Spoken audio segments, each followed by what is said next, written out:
Good afternoon students. आज आपके सामने हम जो वीडियो लेके आए हैं वो जो हमने टेस्ट लिया था क्लास के दौरान, तो उसके अंदर जो क्वेश्चन नंबर 17 इकोसिस्टम का ये टेस्ट हुआ था हमारा।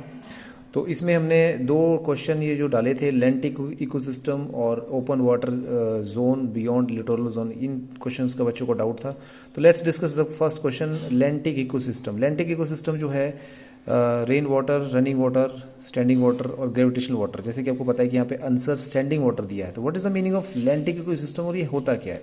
फर्स्ट ऑफ ऑल पहले इसको अंडरस्टैंड करते हैं। तो देखिए, हमारा जो फ्रेश वाटर इकोसिस्टम है वो उसको तीन हिस्सों में डिवाइड किया गया है। फर्स्ट है लेंटिक। लेंटिक का मतलब होता है स्लो मूविंग और स्टिल वाटर, जैसे कि लेक्स, पॉन्ड्स, पूल्स।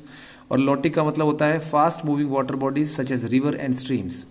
और जबकि वेटलैंड्स में पानी जो है वो मिक्स होता है सॉइल के साथ और वो सैचुरेट होता है for a certain period of time. ठीक है, जैसे कि ईश्वरीज इसका एग्जांपल है। तो ये तीन तरह का डेफिनेशन है फ्रेश वाटर इकोसिस्टम का according to fresh their location.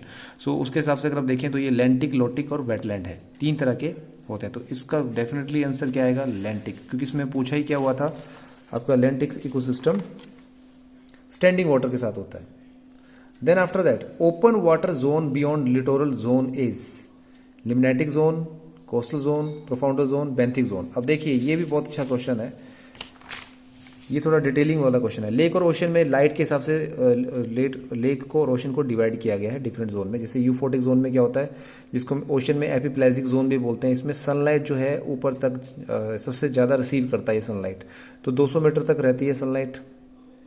इसमें फाइटोप्लैंक्टन्स और जितने भी आपके प्लांट्स हैं वो फोटोसिंथेसिस आराम से कर सकते हैं। शोर में इस यूफोटिक जोन का जो एरिया शोर में होता है, देखिए किनारे में होता है, इसको हम लिटोरल जोन बोलते हैं। और जो पूरा आगे ओपन वाटर होता है इसको हम लिमिनेटिक जोन बोलते हैं।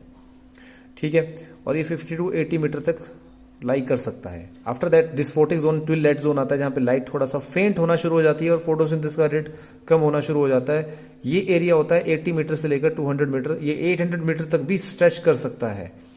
इस एरिया को हम बोलते हैं मीजोपेलाजिक जोन, ओशन के अंदर।